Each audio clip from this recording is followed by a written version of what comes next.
Hello everyone, नमस्ते।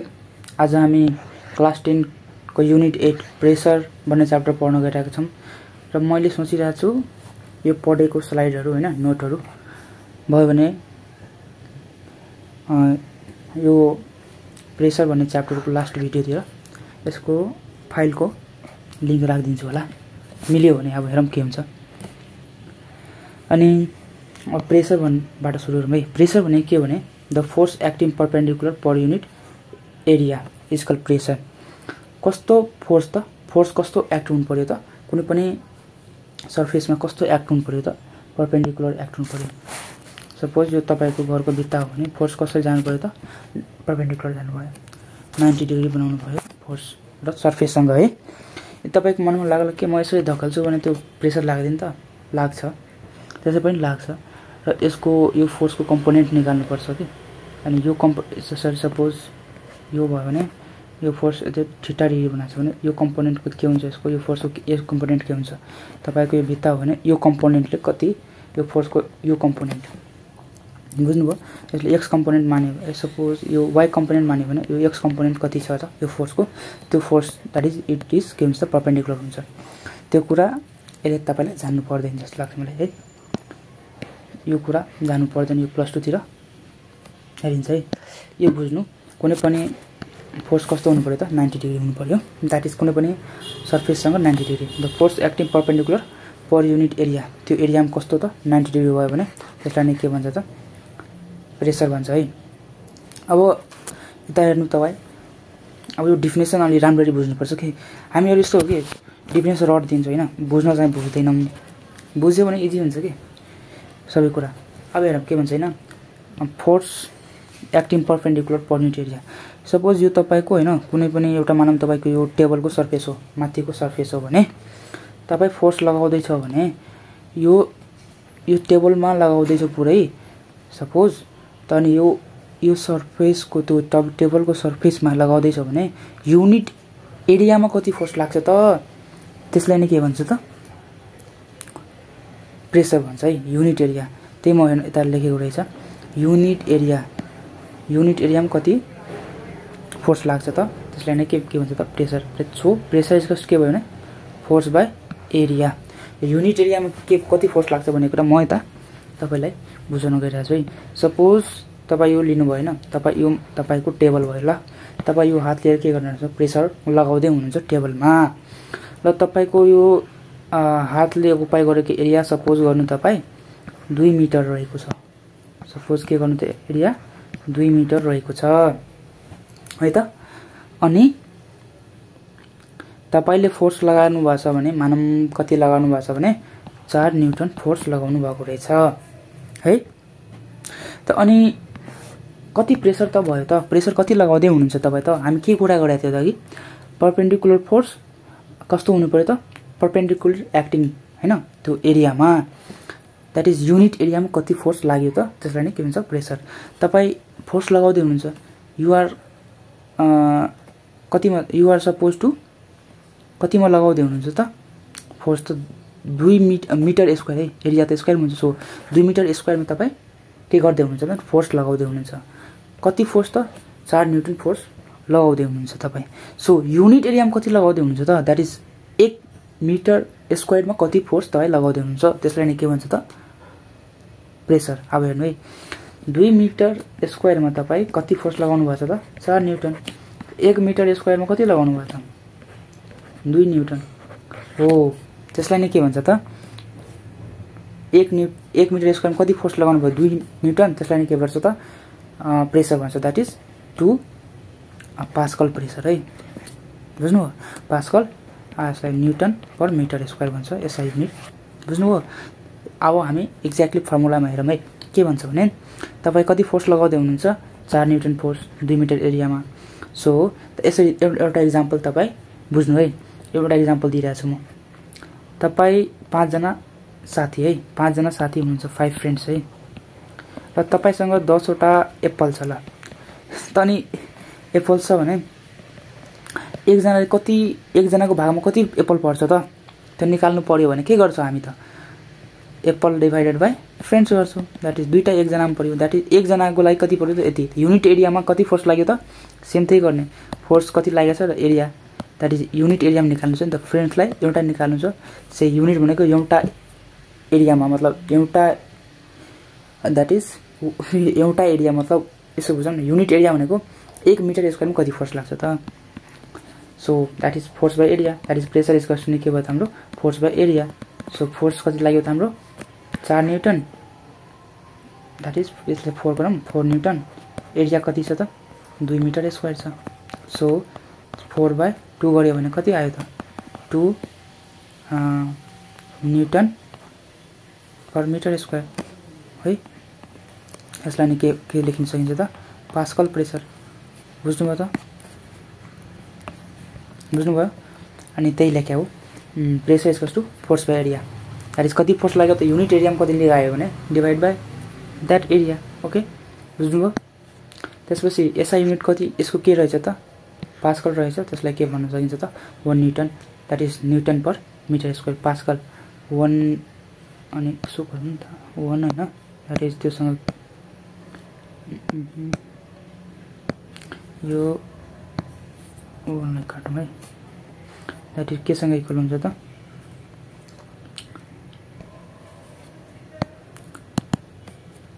बुझ्नुभयो that is pascal 1 pascal is to 1 newton per metre square that is पास्कलको ठाउँमा newton per metre square पनि लेख्न सक्नुहुन्छ अनि त्यो सिजिएस युनिटमा ब्यारे भन्छ है त्यसलाई डाइन पर मिटर स्क्वायर फोर्सको एसआई युनिटमा के लेख्छ भने डाइन लेख्छ अनि मिटरको एसआई भन्छ सिजिएसमा फोर्सको के लेख्छ भने डाइन लेख्छ भने एरियाको के लेख्छ भने सेन्टिमिटर स्क्वायर लेख्छ सो त्यो भयो है यो कन्सेप्ट बुझ्नुभयो नि त तपाईँ युनिट एरियामा कति फोर्स लगाउनुहुन्छ इज कल प्रेसर है बुझ्नुभयो अब हेर्नु है अब के हुन्छ भने pressure is a scalar quantity भयो अब यो त परपेन्डिकुलर फोर्स लागिरहेछ र त्यसको डाइरेक्सन छ नि त परपेन्डिकुलर लागिरहेछ भने यो फेरि स्केलर कसरी भयो त हामीले थाहा छ नि त भेक्टर भनेको के थियो त भेक्टर भनेको के त हामी के पढाएको थियौँ भने भेक्टर जसको म्याग्निट्युड र डिरेक्सन दुवै हुन्छ स्केलर भनेको जसको डिरेक्सन हुँदैन ओन्ली म्याग्निट्युड हुन्छ है सो यो स्केलर कसरी भयो त हेर्नु है कसरी भयो सपोज तपाईँ के गर्नु भने तपाईँ एउटा होइन तपाईँ बोतल लिनु होइन त्यो बोतलमा पानी भर्नु र सबै डिरेक्सनबाट चारवटै डिरेक्सनबाट तपाईँ के गर्नु भने फ्रम जतिवटा डिरेक्सनबाट तपाईँ पल गर्नु है अनि के गर्छ यो पानी त सबै डिरेक्सनबाट आउँछ नि त सबै पलबाट आउँछ नि त द्याट इज यसले के गर्छ प्रेसर त लिक्विडले के गरिरहेको छ प्रेसर सपोज यो लिक्विडको हाइटले गर्दा प्रेसर आउँछ होइन त्यो कुरा हामी पछि पढ्ने लिन्छौँ त्यो लिक्विडकोले गर्दा प्रेसर लगायौँ सो यो प्रेसरले गर्दा बाहिर आइरहेछ एउटा डाइरेक्सनबाट आउनु पऱ्यो नि त यो त सबै डिरेक्सनबाट आइरहेछ बुझ्नुभयो हो त्यसै गरी ब्यालुन पनि त्यही हो हावा हाल्यो भने यो किन बल्जिङ आउट भइरहेछ त्यहाँ चाहिँ फुडिरहेछ त यो हावाले चारै दिशाबाट सबै ठाउँबाट के भन्छ प्रेसर लगाइरहेछ बाहिरतिर सेम त्यसै एउटा कर्क राख्यो भने केही उड राख्यो पानी भने यो के गर्छ पानीले आफ्नो ठाउँबाट होइन चारै दिशाबाट डिरेक्सनबाट फोर्स लगाउँछ सो हामीले के हेऱ्यो भने यसको एउटा फिक्स डिरेक्सन त रहेनछ सो द्याट यो के भयो त स्केलर भयो त्यही कुरा यता लेखेको छ pressure is a scalar quantity the it is perpendicular force per unit area in case of fluid भनेको हामी के कुरा गरेको त लिक्विड र ग्यासको so liquid and gas the pressure is existed equally in all direction हामी के हेऱ्यो त यो लिक्विडले के गर्छ त यसको हाइटले गर्दा सबै डिरेक्सनमा तिर प्रेसर लगाइरहेछ यसमा पनि त्यही हो कि हेर्नु in all direction which means that pressure has no definite direction त्यही भएर यो के भयो त स्केलर क्वान्टिटी भयो बुझ्नुभयो हो कि होइन है कन्सेप्ट क्लियर राख्नु इजी हुन्छ यो अब यस्तो कुरा आयो भने तपाईँ आफ्नै मनले लेख्न सक्नुहुन्छ त के छ र इजी अब यसरी नै सोध्यो भने स्केलर क्वान्टिटी किन भयो त किनकि लिक्विडले गर्दा होइन त्यो फ्लुइडको liquid pressure is exerted in all direction हामी पढेको थियो यो लिक्विडको प्रेसर छ नि त्यो सबै डिरेक्सनमा आइरहेछ so that it doesn't has a definite direction so यो के भयो त स्केलर क्वान्टिटी भयो इजी है अब हेर्नु भाइ क्यामल अब यो एउटा कन्डिसन हेर भाइ क्यामलहरू होइन त्यो ऊँटहरू होइन त्यो डेजर्टमा हिँड्छ नि बालुवामा होइन त्यो इजिली हिँड्न सक्छ अरे but it is difficult for what horse to walk on the sand the camel is much heavier than the horse होइन अब यो कुरा बुझ्नलाई तपाईँ एउटा जस्ट यसको प्रेसरको एप्लिकेसन हो बुझ्नु न। प्रेसर भनेको हामी के पढेको थियौँ भने फोर्स बाइ एरिया। प्रेसर केसँग डाइरेक्टली प्रोपोर्सनल छ त फोर्ससँग छ, इन्भर्सली प्रोपोर्सनल एरियासँग छ। द्याट इज फोर्स बढ्यो भने के हुन्छ त प्रेसर पनि बढ्छ हो कि हैन। एरिया बढ्यो भने प्रेसर के हुन्छ घट्छ। सो यो ऊँटको हैन ऊँटको के छ भने ऊँटको यो हुफ छ नि हुफ द्याट इज खुर, त्यसको सर्फेस एरिया ठुलो छ इन कम्पेयर टु के हर्ससँग हैन। हर्ससँग छ हैन, हर्सको हेर त सानो छ हैन, त्यसको हुफ द्याट इज खुर सानो छ। सो द्याट यो के हुन्छ भने यो क्यामेलले यसको सर्फेस एरिया बढी छ भने के भयो प्रेसर कम भएको भएन। कम भयो भने त्यो बालुवामा के गर्न सकिन्छ त हिड्न सक्छ अरे। तर यसको एरिया कति छ त थोरै छ। ऊँटको हैन त्यो खुड भनौँ न हुफको एरिया थोरै छ सानो छ हैन। That is surface area as compare to के भन्छ भने क्यामल भन्दा सानो छ। सो यसको एरिया सानो भयो भने के भयो एरिया कम भयो भने प्रेसर बढ्यो। प्रेसर बढ्यो भने बालुवामा गाडिन्छ। सो यो इजिली हिँड्न सक्दैन, difficulty for horse to walk on the sand. बुझ्यो त। यसको सर्फेस एरिया बढी हुनु that is pressure is inversely proportional to area. That is area यसको के भयो त यसको एरिया बढी भयो भने प्रेसर घट्यो, तर यसको एरिया कम भयो भने प्रेसर बढ्यो। यति कुरा हो बुझ्नुभयो त। यो एउटा कुरा यो हेर्नु ब्यागको कुरा के दैनिक जीवनमा हामी युज गरिरहेको हुन्छ हैन। सपोज यो हेरौँ है यो ब्यागको हैन यो झोलाको सपोज यो तरकारी लाने या लुगा केही लाने हैन, त्यसमा हामी यसको यो समात्ने छ नि त डोरी त्यो अलि त्यो द्याट इज यसको थिकनेस त्यही सानो छ। तर यो ब्यागको हैन ब्यागमा यसको यो समात्ने छ नि ह्यान्डमा समात्ने त्यसमा अझै यो लगाएको रहेछ। किन त यो सर्फेस एरिया बढाउनुको लागि लगाएको रहेछ। अनि यो ठुलो वेट भयो भने वेट बढी भनेको फोर्स बढी हो। फोर्स बढी हो भने तर यसको एरिया बढाइदियो भने हामीले प्रेसर के भयो भने हातको एरिया हातमा लाग्ने एरिया बढायो भने प्रेसर कम भयो हो कि हैन। एरिया बढायो भने प्रेसर कम भयो, तर यसमा कन्ट्याक्ट एरिया कम छ, यसमा कन्ट्याक्ट एरिया अलि बढाइदिएछु। सो प्रेसर के छ त एरिया बढायो भने प्रेसर घट्यो। सेम यहाँ एरिया त कम छ, तर एरिया कम छ भने प्रेसर बढ्छ। सो तपाईले याद गर्नु होला भएको होला हैन। तरकारी लिन जाँदा हैन त्यो प्लास्टिक हुन्छ नि प्लास्टिक आयो भने त्यो हातमा खादिएर बस्यो भने दुख्छ। तर इन दिस केस तपाई यो झोला लिनुहुन्छ भने जति ठुलो हुन्छ नि त्यो ब्यागलाई समात्ने त्यति इजी हुन्छ। यसमा झन् अब तपाई के राख्दिनु भयो त रुमाल राख्दिनु भयो भने बेरेर झन् इजी हुन्छ। यसमा पनि त्यही हो बुझ्नुभयो त। सर्फेस एरिया कम भयो भने प्रेसर बढ्यो भने हात दुख्छ। In the same way pressure बढी छ यसमा प्रेसर के हुन्छ सर्फेस एरिया बढी छ भने प्रेसर कम भयो सो दुख्दैन।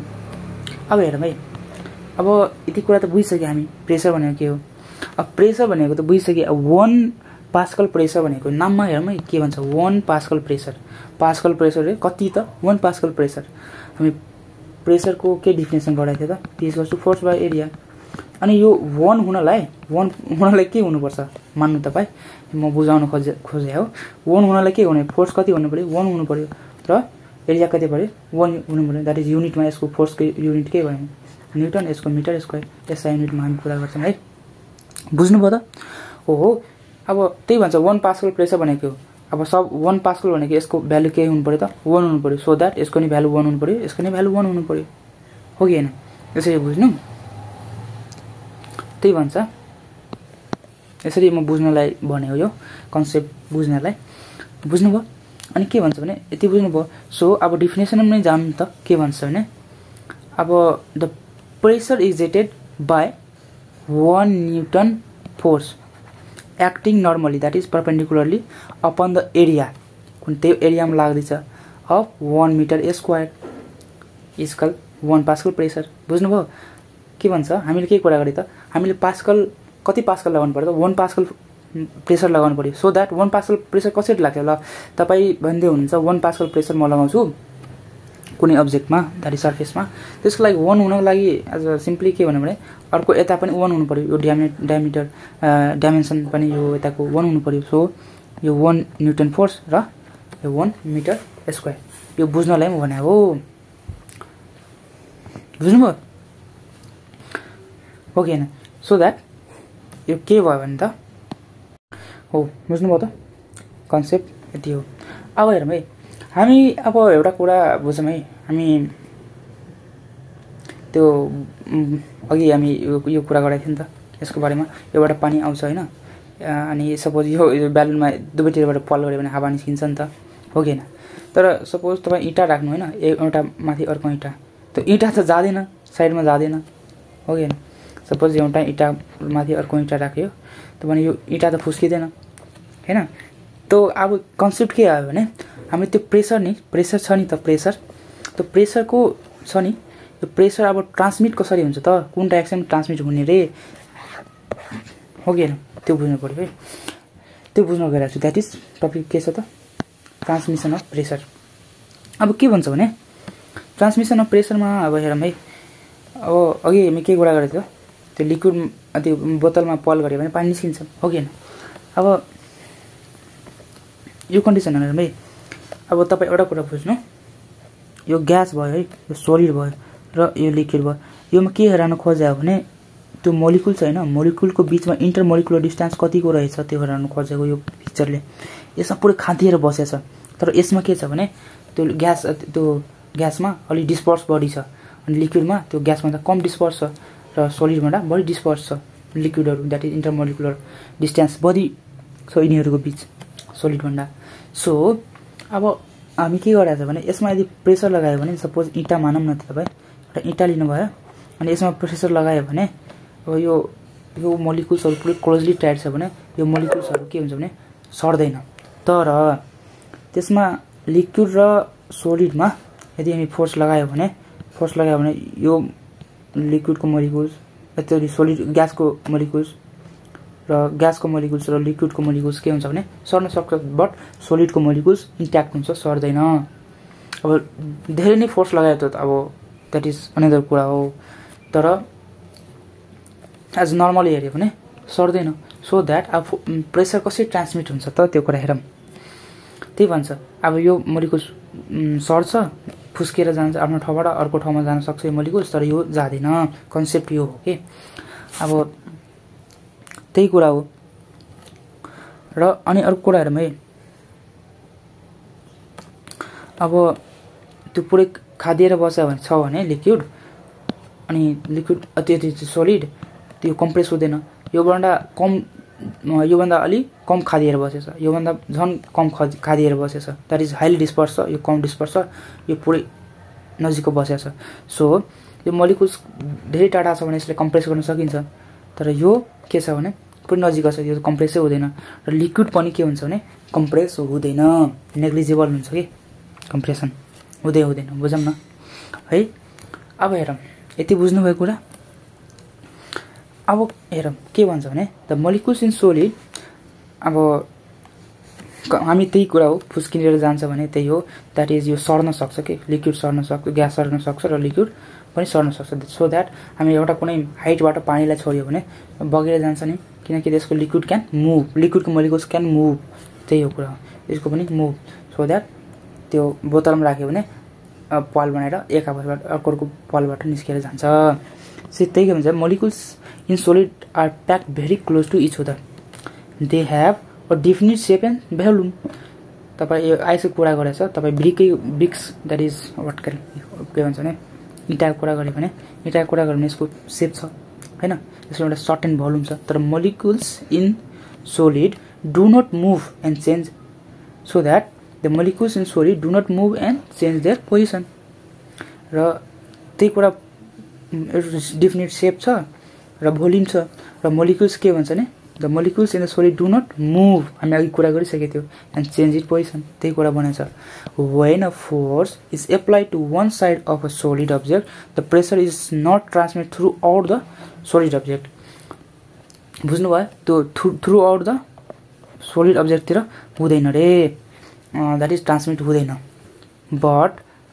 since the molecules can move in gas and liquid the pressure is transmitted in fluid kept in closed container त्यही भन्छ बुझ्नुभयो? कुनै क्लोज कन्टेनर छ भने यो क्लोज कन्टेनरमा सिरिन्जको कुरा गरेछ भने वाटर राख्यो भने यो त कम्प्रेस हुँदैन तर एयर हुन्छ, त्यो कुरा हेराएको रहेछ। यो कम्प्रेसन राखेको रहेछ। अनि हामी यसरी कुरा गरौँ न त यता माथि। यसमा के भने लिक्विड क्यान के भन्छ मुभ गर्न सक्छ त्यसको मोलिकुल्स, सो द्याट यो प्रेसर लगायो भने मुभ गर्यो भने सबै डिरेक्सन जान सक्छ।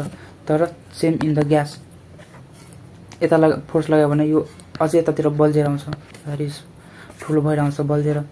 तर त्यसमा के छ भने सोलिडमा लगायो भने यताबाट लगायो भने यो सिधा तलतिर प्रेसर लाग्छ, यताबाट लगायो भने यतितिर लाग्छ, तर यो चारै डिरेक्सनमा लाग्दैन। कन्सेप्ट बुझ्नुभयो त? मोलिकुल्स कस्तो छ इन्टरमोलिकुलर स्पेस, त्यसको डिस्टेन्स कस्तो छ, this is the reason that is liquid and gas can transmit their pressure in all direction but not the solid. बुझ्नुभयो? कुरा बुझ्यो? आजको लागि हैन, यो टपिक लागि आजको लागि यति नै गरौँ। नेक्स्ट टपिक अब पार्ट 2 अर्को भिडियोमा गरौँला। हस्त धन्यवाद है। पढ्दै गर्नु।